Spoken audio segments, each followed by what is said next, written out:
Sveiki, esu Raimundas, Sosvan pervežimo įrankio įkūrėjas, tuo pačiu ir pats vartotojas. Noriu pasidalinti savo kelionę. Važiuoju iš Klaipėdos į Kauną, į SEL koncertą. Tuo pačiu buvau numatęs aplankyti giminaičius Kazlų Rūdoje. Vakar pažiūrėjau mūsų Sosvan programėlėje. Pamačiau, kad yra užsakymas iš Klaipėdos į Vilkaviškį, nedidelė spintelė. Pasiūlinau klientui, susitarėm, tiesiog gavau užsakymą. Noriu pasidalinti pačiu tuo, ką reikia pervežti. Tai tiesiog tokia nedidelė spintelė, kuri lengvai tilpo į mano pliuso bagažinę.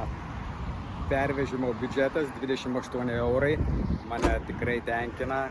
Tiesiog galiu užeiti, nusipirkti mūsų partnerių degalinėje Circle K kavos, šokoladuką ar dar kažką tokio, kad kelionė neprailgtų.